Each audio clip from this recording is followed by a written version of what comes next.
Ibu bapak yang saya hormati, di tengah-tengah kita ada paman saya selalu panggil Om Tawi. Paman saya ini waktu saya kecil selalu bantu bapak saya. Saya di kampung orang susah.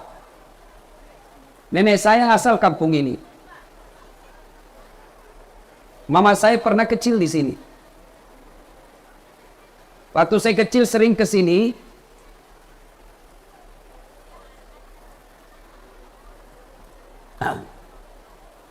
Bapak saya petani. Galung na tawe na jama, baru bagi hasil. Kalau naik 10 karung, bapak saya dikasih 1 karung. Kami jalan kaki pulang sekolah SMP waktu itu. Kami belum makan siang. Sawah saya, bapak saya di Sulengka namanya. Dari Cunlu saya SMP, naik mobil yang mau kasih ikut kita sampai ke Pekabata. Pekabata jalan kaki kami 5 kilo masuk ke dalam. Belum makan siang. Sampai makan ala kadarnya. Kerja sawah, hujan seperti ini. Kalau petir kita berhenti. Kenapa? Mitau kina kena bila. Om saya ini saya ingat sekali, sering kasih bapakku rokok.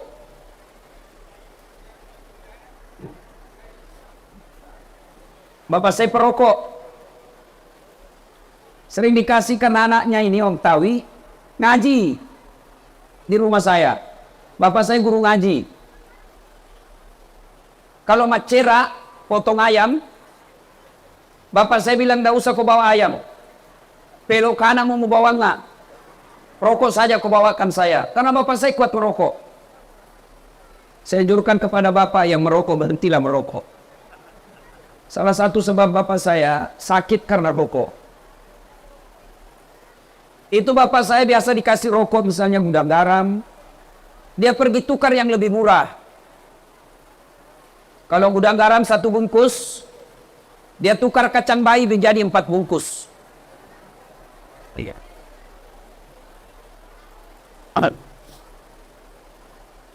Waktu saya kecil saya hidup di masjid. Kalau Ramadan, saya tidak lagi tinggal bermalam di rumah. Saya bermalam di masjid. Subuh saya teriak-teriak, sahur, sahur, sudah jam 2. Lalu saya lanjut lagi sholat tahajud. Ibu saya biasa pernah saya ingat sekali, dia bilang begini, bara alira salah ya anakku. Kenapa? Saya sholat tahajud berjam-jam. Saya ngadu kepada Allah. Ya Allah, jangan lama saya susah. Saya pernah rasakan itu, Pak. Saya makan coto 1 mangkok, saya kasih banyak lomboknya. Saya lihat itu adik saya keluar dari matanya kepedisan. Makan sahur. Lalu saya berdoa kepada Allah. Ya Allah, jangan lama saya susah.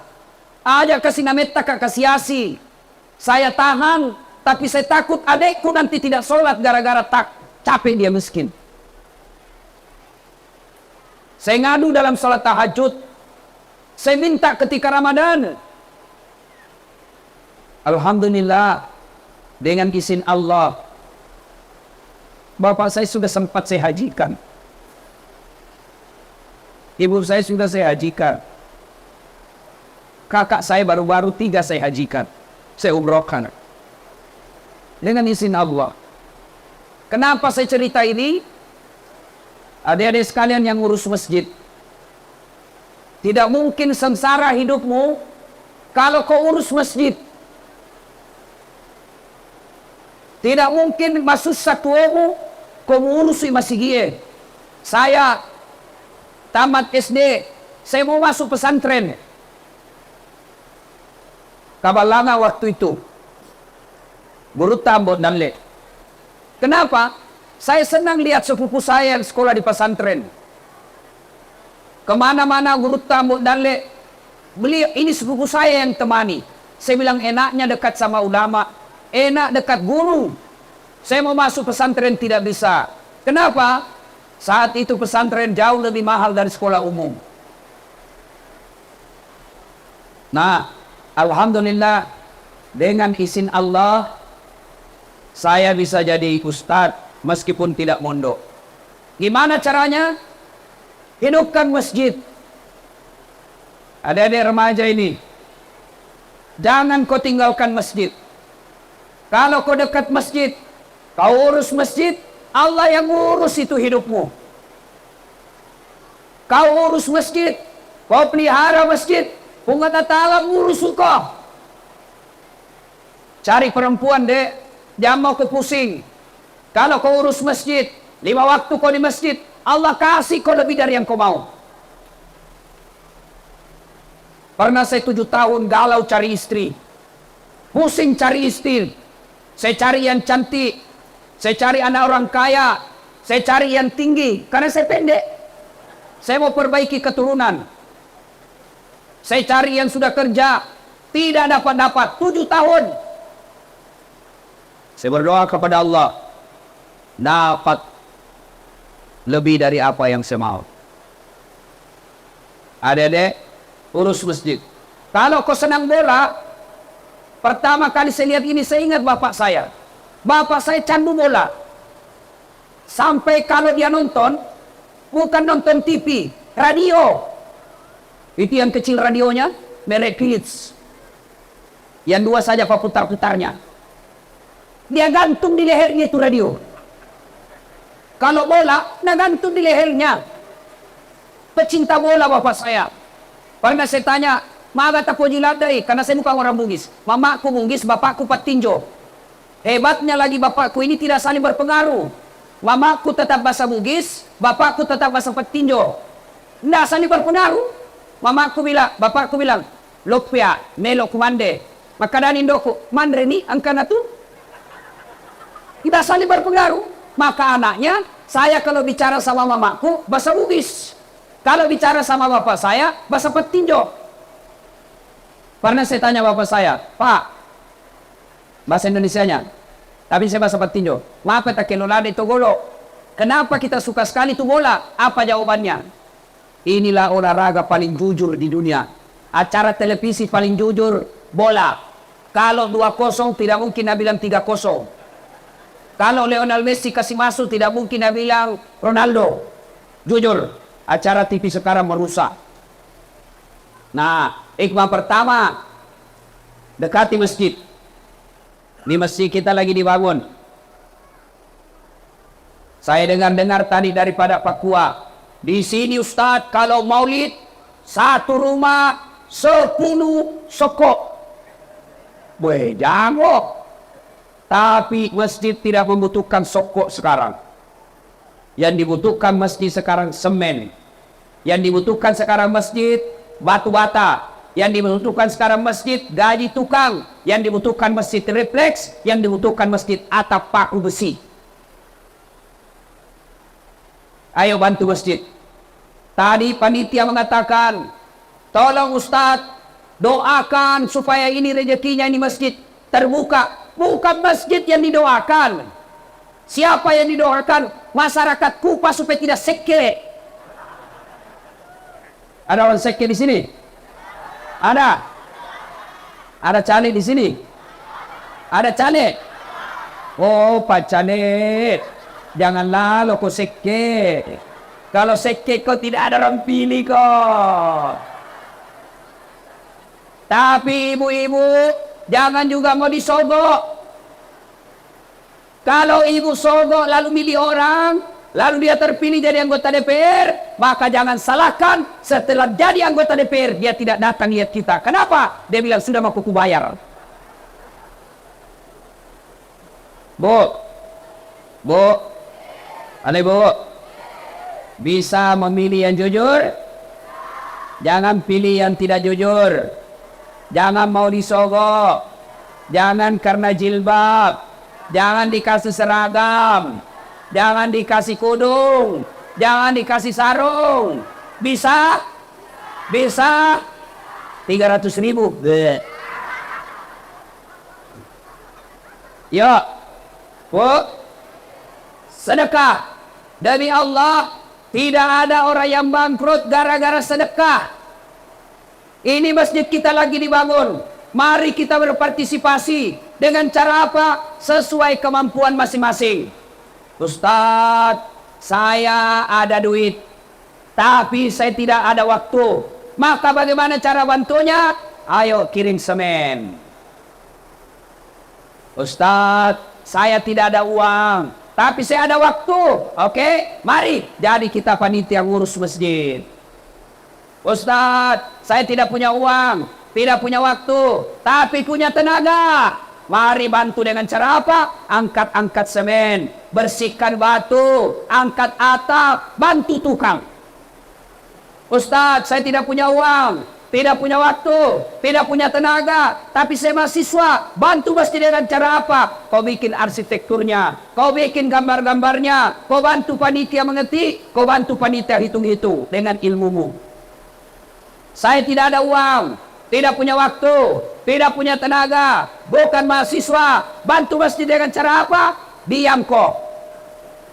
Jangan banyak bicara.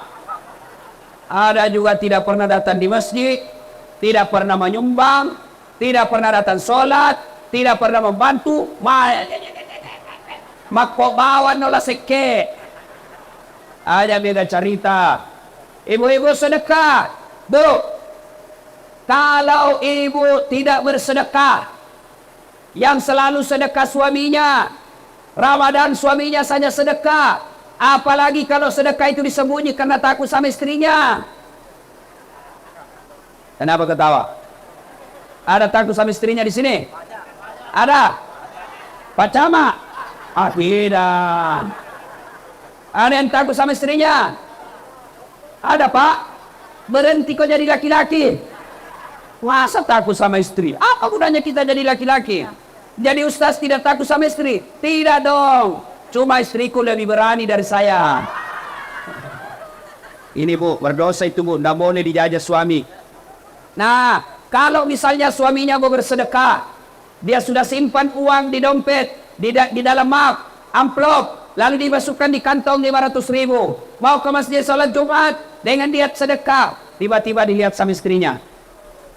Ada apa itu Pak? 500.000 beli semen di masjid. Ah, so kaya ini. Sini itu bisa beli cincin. Ah, ini sini suaminya nanti masuk surga, istrinya masuk neraka. Bu, aneh Bu, sedekaki. Kalau uang kita tabung, beli tempat tidur, beli AC, memperbaiki kamar, tiba-tiba ibu mati mendadak. Apa kita pakai di kubur? Kamar sudah cantik, kamar ber-AC, tempat tidur baru, ternyata suami tak kawin lagi. Kasur baru, AC, dia pakai suami tak dengan istri keduanya. Si mau kola seke. Ayo, kita edarkan celengan nanti di sini. Sedekah, ya. Di depan pintu surga kelak, kata Nabi. Ada 4 orang bertengkar. Gara-gara apa? Masing-masing mau masuk surga nomor 1. Siapa mereka? 1, orang yang mati syahid. 2, orang kaya yang pemurah. 3, alim ulama. 4, haji mabrur. Mereka bertengkar depan pintu surga. Yang haji mau masuk ditarik sama orang kaya. Orang kaya mau masuk ditarik orang mati syahid. Orang mati syahid mau masuk ditarik lagi sama haji yang mabrur. Allah perintahkan Jibril. Jibril, kau pergi periksa itu. Kenapa dia bertengkar? Ternyata periksa satu-satu.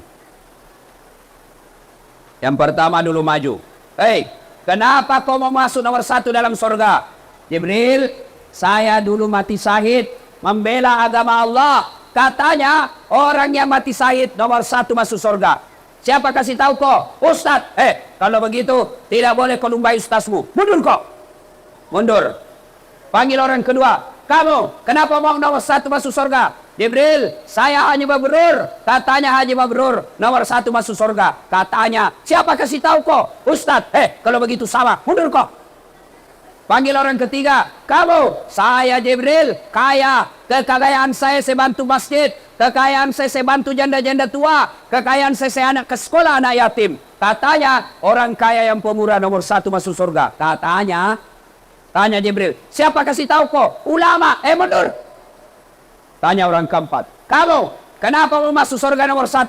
Ya, Jibril, saya itu tadi, yang Ustaz nak cerita ini tadi. Oh, kau Ustaz? Ya. Siapa? Dasar Latif. Oh, sudah Pak Ustaz, masuk lagi. Begitu.